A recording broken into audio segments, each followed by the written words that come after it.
ഓം ശാന്തി 10-1-2024 പ്രഭാതമുരളി.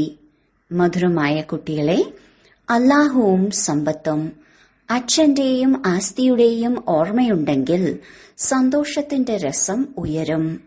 ഇത് വളരെ സഹജമായതും ഒരു സെക്കൻഡിന്റെയും കാര്യമാണ്.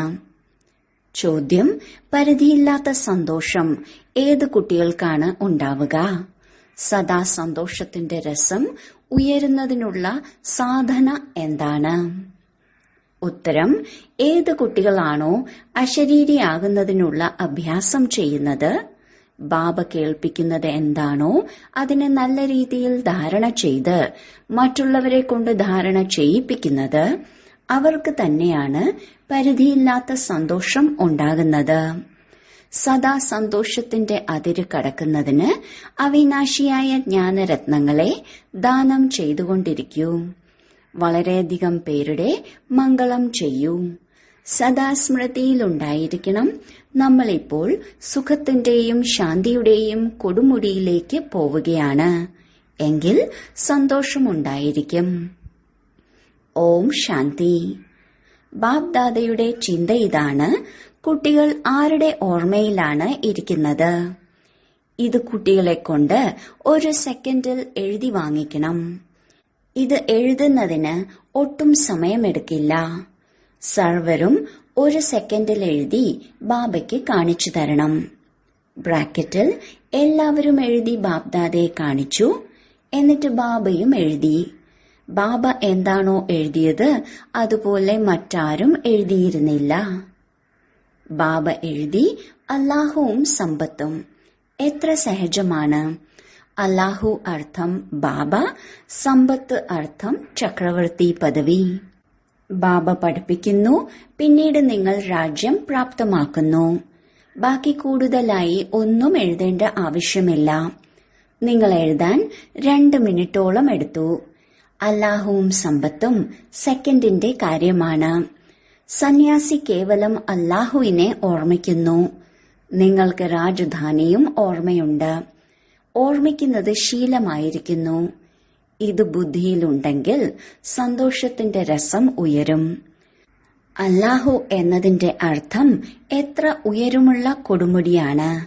അതിനും മുകളിലായി മറ്റൊരു കാര്യവുമില്ല. വസിക്കുന്ന സ്ഥാനവും ഉയർന്നതിലും ഉയർന്നതാണ്. സെക്കൻഡിൽ മുക്തിയും ജീവൻ മുക്തിയും എന്നതിന്റെ അർത്ഥവും ആരും അറിയുന്നില്ല. തീർച്ചയായും അതിനും അർത്ഥമുണ്ടാകും. കുട്ടി ജനിച്ചാൽ ഉടനെ എഴുതും, ഇന്ന സമയത്ത് ഇത്ര മണിക്ക് ഇത്ര മിനിറ്റുള്ളപ്പോൾ ജനിച്ചു. ടിക് ടിക് എന്ന് നടന്നുകൊണ്ടേയിരിക്കുന്നു. ടിക് എന്ന സമയം മതി അല്ലാഹുവും സമ്പത്തും. ഓർമ്മിക്കാൻ സെക്കൻഡ് പോലും എടുക്കുന്നില്ല. പറയേണ്ട ആവശ്യവുമില്ല. ഇത് തന്നെയാണ് ഓർമ്മ. നിങ്ങൾ കുട്ടികൾക്ക് ഇത്രയും നല്ല അവസ്ഥ ഉണ്ടായിരിക്കണം. പക്ഷെ എപ്പോഴാണോ ഓർമ്മയുണ്ടാകുന്നത് അപ്പോഴേ ആ അവസ്ഥ ഉണ്ടാകൂ. ഇവിടെ ഇരിക്കുമ്പോൾ കുട്ടികൾക്ക് അച്ഛന്റെയും രാജധാനിയുടെയും ഓർമ്മ ഉണ്ടായിരിക്കണം. ബുദ്ധി കൊണ്ടാണ് കാണുന്നത്. ഇതിനെയാണ് ദിവ്യദൃഷ്ടി എന്ന് പറയുന്നത്. ആത്മാവും കാണുന്നുണ്ട്. ആത്മാവ് തന്നെയാണ് ബാബയെ ഓർമ്മിക്കുന്നത്. നിങ്ങളും ബാബയെ ഓർമ്മിക്കൂ, എങ്കിൽ മുഴുവൻ രാജധാനിയും ഓർമ്മ വരും. എത്ര സമയം എടുക്കുന്നുണ്ട്? ഇവിടെയും ഓർമ്മയിലിരിക്കുകയാണെങ്കിൽ ഗദ്ഗദം വരും. ബാബയും ഈ സന്തോഷത്തിൽ ഇരിക്കുകയാണ്. ബാബയ്ക്ക് ഇവിടെയുള്ള ഒരു കാര്യവും ഓർമ്മയിലില്ല. ബാബ അവിടെയുള്ള കാര്യങ്ങളാണ് ഓർമ്മിക്കുന്നത്. ബാബയും രാജധാനിയും ഭൂമിയിൽ നിൽക്കുന്നത് പോലെ. ബാബ പറയുകയാണ്, ഞാൻ നിങ്ങൾ കുട്ടികൾക്കായി രാജധാനി കൊണ്ടുവന്നിട്ടുണ്ട്. നിങ്ങൾ ഓർമ്മിക്കുന്നില്ല, അതുകൊണ്ടാണ് സന്തോഷം നിലനിൽക്കാത്തത്. നിങ്ങൾ ഇരിക്കുമ്പോഴും എഴുന്നേൽക്കുമ്പോഴും സ്വയം ആത്മാവാണെന്ന് മനസ്സിലാക്കി അച്ഛനെയും സമ്പത്തിനെയും ഓർമ്മിക്കൂ. നിങ്ങൾ വസിക്കുന്നത് എത്ര ശ്രേഷ്ഠമായ സ്ഥാനത്താണ്. ലോകത്തിന് ഇത് അറിയാമോ? മനുഷ്യർ മുക്തിയിലേക്ക് പോകുന്നതിനു വേണ്ടി എത്ര തലയിട്ടുടയ്ക്കുന്നു. ഇപ്പോൾ മുക്തിധാമം എവിടെയാണ്? നിങ്ങൾ മനസ്സിലാക്കുന്നുണ്ട്, ആത്മാവ് റോക്കറ്റാണ്. അവർ ചന്ദ്രനിലേക്ക് വരെ പോകുന്നുണ്ട്. അതിനുശേഷമാണ് പോളാർ. നിങ്ങൾ പോളാറിനും മുകളിലേക്ക് പോകുന്നു. ചന്ദ്രന്റെ നിലാവ് ഈ ലോകത്തിലേതാണ്. സൂര്യചന്ദ്രന്മാർക്കും മുകളിൽ, ശബ്ദത്തിനുപരി എന്ന് പറയാറുണ്ട്. ഈ ശരീരത്തെ ഉപേക്ഷിക്കണം. നിങ്ങൾ വരുന്നത് മധുരമായ ശാന്തി നിറഞ്ഞ വീട്ടിൽ നിന്നാണ്. വരുന്നതിനും പോകുന്നതിനും സമയമെടുക്കില്ല. നമ്മുടെ വീടാണ്. ഇവിടെയാണെങ്കിൽ എവിടേക്ക് പോകണമെങ്കിലും സമയമെടുക്കുന്നു. ആത്മാവ് ശരീരം ഉപേക്ഷിച്ചാൽ സെക്കൻഡിൽ എവിടെ നിന്ന് എവിടെ എത്തുന്നു. ഒരു ശരീരം ഉപേക്ഷിച്ച് അടുത്തതിൽ ചെന്ന് പ്രവേശിക്കുന്നു. അതിനാൽ സ്വയം ആത്മാവാണെന്ന് മനസ്സിലാക്കണം. നിങ്ങൾ വളരെ ഉയരമുള്ള കൊടുമുടിയിലേക്ക് പോവുകയാണ്. മനുഷ്യർ ശാന്തി ആഗ്രഹിക്കുന്നുണ്ട്. ശാന്തിയുടെ ഏറ്റവും ഉയരമുള്ള കൊടുമുടിയാണ് നിരാകാരി ലോകം. വേറെ സുഖത്തിന്റെയും ഉയരമുള്ള കൊടുമുടിയുണ്ട്. അതാണ് സ്വർഗം. ഉയർന്നതിലും ഉയർന്നതിനെയാണ് ഗോപുരം എന്ന് പറയുന്നത്. നിങ്ങളുടെ വീടും എത്ര ഉയർന്നതാണ്. ലോകത്തിലുള്ളവർക്ക് ഒരിക്കലും ഇതിനെക്കുറിച്ച് ചിന്തിക്കാൻ പോലും സാധിക്കില്ല. അവർക്കിതെല്ലാം മനസ്സിലാക്കി കൊടുക്കാൻ ആരുമില്ല. അതിനെയാണ് ശാന്തിയുടെ ഗോപുരം എന്ന് പറയുന്നത്. മനുഷ്യർ കേവലം പറഞ്ഞുകൊണ്ടിരിക്കുന്നു വിശ്വത്തിൽ ശാന്തി ഉണ്ടാകണം എന്ന്. പക്ഷേ ശാന്തി എവിടെയാണ് ഉള്ളത്? ഇതിന്റെ ഉത്തരം അറിയില്ല. ഈ ലക്ഷ്മി നാരായണന്മാർ സുഖത്തിന്റെ ഗോപുരത്തിലാണ്. അവിടെ ലോഭമോ അത്യാഗ്രഹമോ ഇല്ല. അവിടെ കഴിക്കുന്നതും കുടിക്കുന്നതും സംസാരിക്കുന്നതും എല്ലാം വളരെ രാജകീയമായിരിക്കും. അതുപോലെ സുഖവും വളരെ അധികമാണ്. അവർക്ക് എത്ര മഹിമയാണെന്ന് നോക്കൂ. എന്തുകൊണ്ടെന്നാൽ അവർ അത്രയ്ക്ക് പരിശ്രമിച്ചിട്ടുണ്ട്. ഇവിടെ ഒരാളല്ല, മുഴുവൻ മാലയും ഉണ്ടാവുകയാണ്. വാസ്തവത്തിൽ 9 രത്നങ്ങൾ എന്ന് പാടിയിട്ടുണ്ട്. തീർച്ചയായും അവർ ഗുപ്തമായി പരിശ്രമിച്ചിട്ടുണ്ടാകും. അച്ഛനെയും സമ്പത്തിനെയും ഓർമ്മയുണ്ടാകണം. അപ്പോഴേ വികർമ്മം വിനാശമാകൂ. എന്നാൽ മായ ഓർമ്മിക്കാൻ അനുവദിക്കുന്നില്ല. ചിലപ്പോൾ കാമം, ചിലപ്പോൾ ക്രോധം വളരെയധികം കൊടുങ്കാറ്റുകളിലേക്ക് കൊണ്ടുവരുന്നു. തന്റെ നാഡി പരിശോധിക്കണം. നാരദനോടും മുഖം നോക്കാൻ പറഞ്ഞിരുന്നു. അതായത് ആ അവസ്ഥ ഇപ്പോൾ വന്നിട്ടില്ല, ഉണ്ടാക്കണം. ബാബ ലക്ഷ്യം തീർച്ചയായും നൽകും. ഉള്ളിൽ പുരുഷാർത്ഥം ചെയ്തുകൊണ്ടിരിക്കൂ. മുന്നോട്ടു പോകവേ ആ അവസ്ഥ നിങ്ങളുടേതാകും. അശരീരിയായിരിക്കുന്നതിനുള്ള അഭ്യാസം ചെയ്യണം. ഇപ്പോൾ തിരിച്ചു പോകണം. ബാബ പറഞ്ഞിട്ടുണ്ട്, എന്നെ ഓർമ്മിക്കൂ. ഓർമ്മിക്കുന്നില്ലെങ്കിൽ ശിക്ഷകൾ അനുഭവിക്കേണ്ടതായും വരും. പദവിയും കുറഞ്ഞു പോകും. ഇത് വളരെ സൂക്ഷ്മമായ കാര്യമാണ്. ലോകർ എത്രത്തോളം സയൻസിൽ മുഴുകുന്നു, എന്തെല്ലാമാണ് ഉണ്ടാക്കിക്കൊണ്ടിരിക്കുന്നത്. ആ സംസ്കാരവും വേണമല്ലോ. അവർ അവിടെ ചെന്ന് ഈ സാധനങ്ങൾ ഉണ്ടാക്കും. കേവലം ഈ ലോകത്തിന് മാറ്റം വരണം. ഇവിടെയുള്ള സംസ്കാരത്തിന്റെ ആധാരത്തിൽ തന്നെയാണ് ചെന്ന് ജന്മമെടുക്കുക.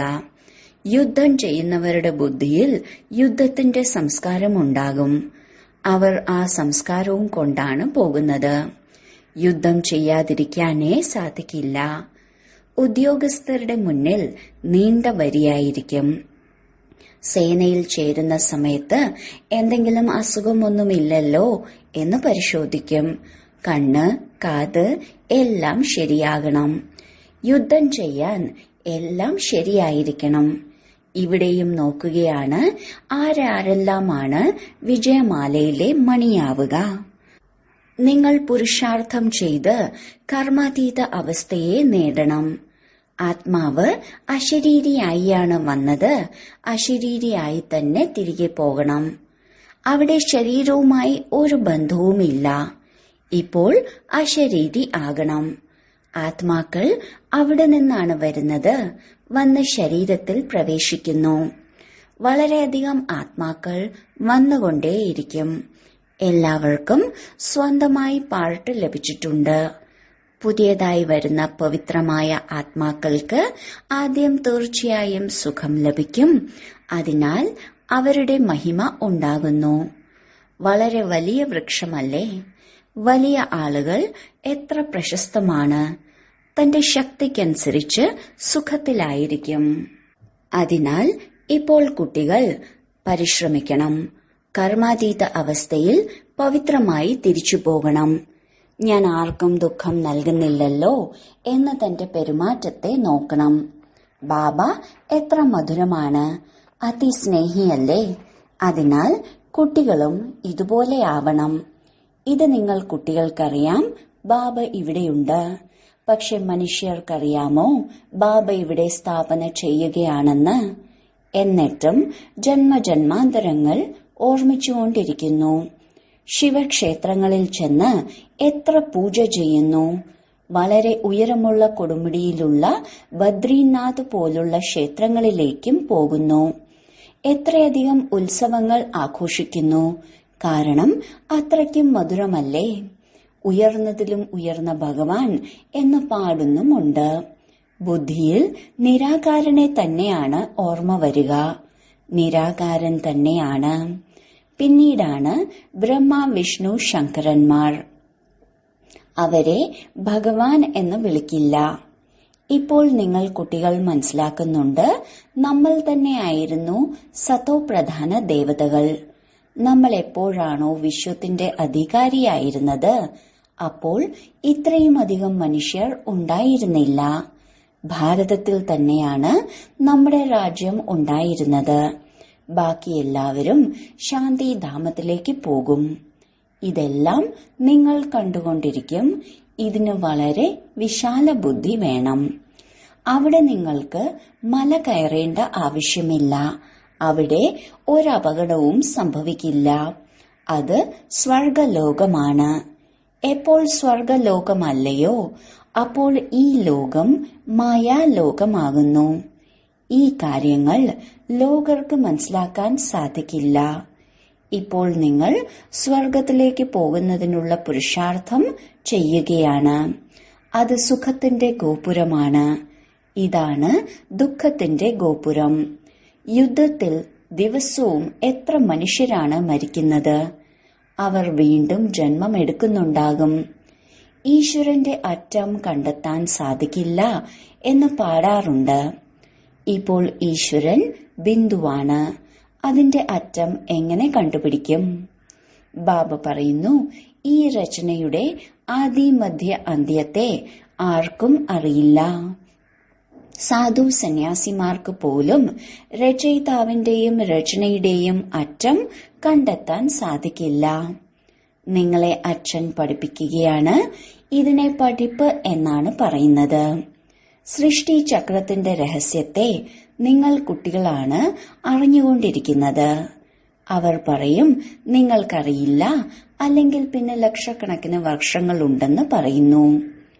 ഇപ്പോൾ ബാബ മനസ്സിലാക്കി തന്നിട്ടുണ്ട്, ഇവിടെ എന്തെല്ലാം നിങ്ങൾ കാണുന്നുണ്ടോ അതൊന്നും അവിടെ ഉണ്ടാകില്ല. സ്വർഗമാണ് സുഖത്തിന്റെ ഗോപുരം. ഇവിടെയാണെങ്കിൽ ദുഃഖം തന്നെ ദുഃഖമാണ്. മരണം ഇത്ര പെട്ടെന്നായിരിക്കും വരിക, അതിലെല്ലാവരും അവസാനിക്കും. മരണത്തെ കാണുക എന്നത് അമ്മായിയുടെ വീട് പോലെ അല്ല. ഇതിനെ ദുഃഖത്തിന്റെ കൊടുമുടി എന്നാണ് പറയുന്നത്. അതാണ് സുഖത്തിന്റെ കൊടുമുടി. കഴിഞ്ഞു. ഇനി മൂന്നാമതൊരു വാക്കില്ല. നിങ്ങളിലും വളരെ പേർ ഇങ്ങനെയുണ്ട്. അവർ കേൾക്കും, പക്ഷെ ധാരണ ഉണ്ടാകുന്നില്ല. ബുദ്ധി സ്വർണിമ യുഗത്തിലേതാകുമ്പോഴേ ധാരണയുണ്ടാകൂ. ധാരണ ഉണ്ടാകുന്നില്ലെങ്കിൽ സന്തോഷവും ഉണ്ടാകില്ല. ഏറ്റവും നന്നായി പഠിക്കുന്നവരുമുണ്ട്, വളരെ കുറച്ചു പഠിക്കുന്നവരുമുണ്ട്. പഠിക്കുന്നതിൽ വ്യത്യാസമുണ്ടല്ലോ. അവർക്ക് പരിധിയില്ലാത്ത അച്ഛൻ എത്ര തന്നെ മനസ്സിലാക്കി കൊടുത്താലും ഒരിക്കലും മനസ്സിലാക്കില്ല. ഓർമ്മയില്ലാതെ നിങ്ങൾക്കൊരിക്കലും പവിത്രമാകാൻ സാധിക്കില്ല. ബാബയാണ് കാന്തം. ബാബ ഏറ്റവും ശക്തിയുള്ള ആളാണ്. ബാബയിൽ ഒരിക്കലും അഴുക്ക് പിടിക്കില്ല. ബാക്കി എല്ലാവരിലും അഴുക്ക് പിടിച്ചിരിക്കുകയാണ്. അതിനെ കളഞ്ഞ് പിന്നീട് സത്തോ പ്രധാനമായി മാറണം. ബാബ പറയുന്നു, എന്നെ മാത്രം ഓർമ്മിക്കൂ, ബാക്കി ആരിലും മമത്വം വെക്കരുത്. ധനവാന്മാർക്ക് മുഴുവൻ ദിവസവും ധനത്തിലും സമ്പത്തിലുമായിരിക്കും ശ്രദ്ധ. ദരിദ്രരുടെ കയ്യിൽ ഒന്നുമില്ല. പക്ഷെ ദരിദ്രരാണെങ്കിൽ കാര്യങ്ങൾ ധാരണ ചെയ്യുന്നതിന് വിവേകശാലി ആയിരിക്കണം. ഓർമ്മയില്ലാതെ അഴുക്ക് എങ്ങനെ ഇല്ലാതാകും? നമ്മൾ എങ്ങനെ പവിത്രമായി മാറും? നിങ്ങൾ ഇവിടേക്ക് വന്നിരിക്കുന്നത് ഉയർന്ന കൊടുമുടിയിലേക്ക് പോകുന്നതിന് വേണ്ടിയാണ്. ബാബയുടെ ശിക്ഷണം അറിയാം. അതിനനുസരിച്ച് നടക്കുകയാണെങ്കിൽ സുഖത്തിന്റെ ഉയർന്ന കൊടുമുടിയിൽ എത്താം. ഇതിൽ പരിശ്രമമുണ്ട്. ബാബ വരുന്നത് ഗോപുരത്തിലേക്ക് കൊണ്ടുപോകുന്നതിനാണ്. അതിനാൽ ശ്രീമതം അനുസരിച്ച് നടക്കണം. മഹിമ പാടുന്നതിൽ ആദ്യ നമ്പർ ഈ ലക്ഷ്മി നാരായണന്മാരുടേതാണ്. അവർ പൂർണമായും ഗോപുരത്തിലായിരിക്കും. അതിനുശേഷമുള്ളതിൽ കുറച്ചെന്തെങ്കിലും കുറവുണ്ടാകും. പുതിയ ലോകത്തെ തന്നെയാണ് സുഖത്തിന്റെ ഗോപുരം എന്ന് പറയുന്നത്. അവിടെ അഴുക്കുള്ള ഒരു വസ്തുവും ഉണ്ടാകില്ല. വീടിനെ പോലും തകർക്കുന്ന രീതിയിലുള്ള കാറ്റോ മണ്ണോ അവിടെ ഉണ്ടാകില്ല. സ്വർഗത്തിന് വളരെയധികം മഹിമയുണ്ട്. അതിനുവേണ്ടി പുരുഷാർത്ഥം ചെയ്യണം. ലക്ഷ്മി നാരായണന്മാർ എത്ര ശ്രേഷ്ഠമാണ്. അവരെ കാണുമ്പോൾ തന്നെ മനസ്സ് സന്തോഷിക്കും. മുന്നോട്ടു പോകുന്തോറും വളരെയധികം സാക്ഷാത്കാരങ്ങൾ ഉണ്ടായിക്കൊണ്ടിരിക്കും. ആരംഭത്തിൽ എത്ര സാക്ഷാത്കാരം ഉണ്ടാകുമായിരുന്നു. ബാബ എത്ര അത്ഭുതങ്ങൾ കാണിച്ചിരിക്കുന്നു. കിരീടം മുതലായവ അണിഞ്ഞുകൊണ്ട് വരുമായിരുന്നു. ആ വസ്തുക്കൾ ഇവിടെ ലഭിക്കില്ല. ബാബ വജ്രവ്യാപാരിയാണ്. മുമ്പ് 50,000 രൂപയ്ക്ക് ലഭിച്ചിരുന്ന വജ്രം ഇപ്പോൾ 50 ലക്ഷം രൂപ കൊടുത്താലും കിട്ടില്ല. നിങ്ങൾ സ്വർഗത്തിലേക്ക് പോകാൻ പുരുഷാർത്ഥം ചെയ്യുകയാണ്. അവിടെ അളവില്ലാത്ത സുഖമുണ്ട്. ബാബ എത്ര പഠിപ്പിക്കുന്നു, എന്നിട്ടും കുട്ടികളിൽ രാത്രിയുടെയും പകലിന്റെയും വ്യത്യാസം ഇപ്പോഴുമുണ്ട്.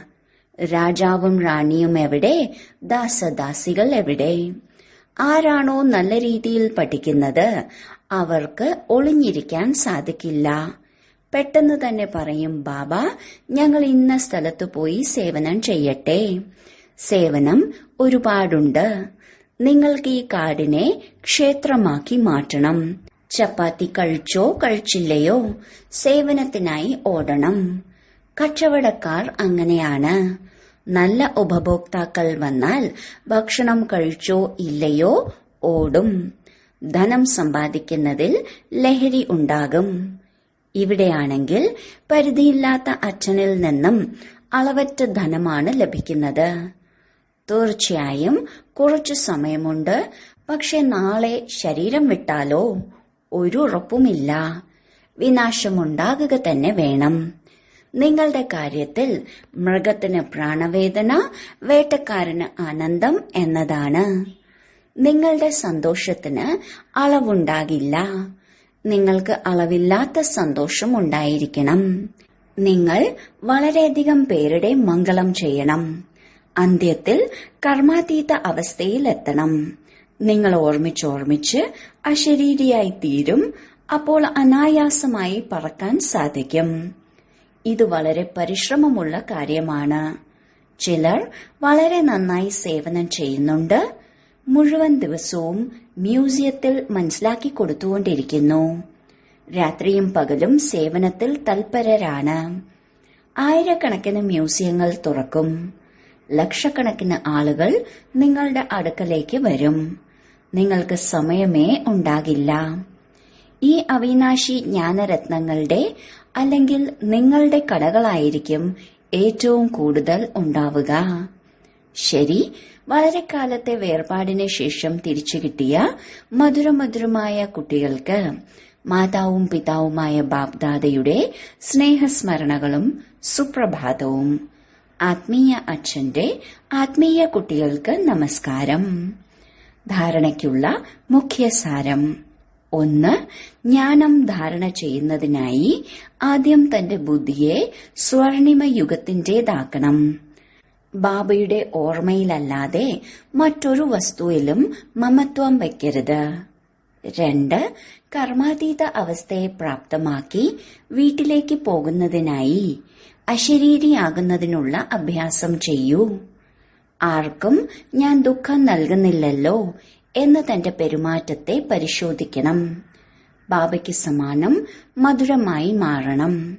വരദാനം: സഹനശക്തിയുടെ ധാരണയിലൂടെ സത്യതയെ സ്വന്തമാക്കുന്ന സദാ വിജയിയായി ഭവിക്കൂ. ലോകർ പറയുന്നു, ഇന്നത്തെ കാലത്ത് സത്യമായ ആളുകൾക്ക് ജീവിക്കുന്നത് തന്നെ പ്രയാസമാണ്, കള്ളം പറയുക തന്നെ വേണ്ടിവരും. പല ബ്രാഹ്മണ ആത്മാക്കളും മനസ്സിലാക്കുന്നത് ചിലയിടങ്ങളിൽ സാമർഥ്യത്തോടെ തന്നെ പോകണം. എന്നാൽ ബ്രഹ്മബാബയെ കണ്ടു സത്യത അല്ലെങ്കിൽ പവിത്രതയ്ക്കായി എത്ര എതിർപ്പുകളുണ്ടായി, എന്നിട്ടും ഭയന്നില്ല. സത്യതയ്ക്കായി സഹനശക്തിയുടെ ആവശ്യമുണ്ട്. സഹിക്കേണ്ടതായുണ്ട്, കുനിയേണ്ടതായുണ്ട്, തോൽവി അംഗീകരിക്കേണ്ടതായുണ്ട്. എന്നാൽ അത് തോൽവിയല്ല, സദാകാലത്തേക്കുള്ള വിജയമാണ്. സ്ലോഗൻ: പ്രസന്നമായി കഴിയുക, പ്രസന്നമാക്കുക. ഇതാണ് ആശീർവാദങ്ങൾ നൽകുക, ആശീർവാദങ്ങൾ നേടുക എന്നത്.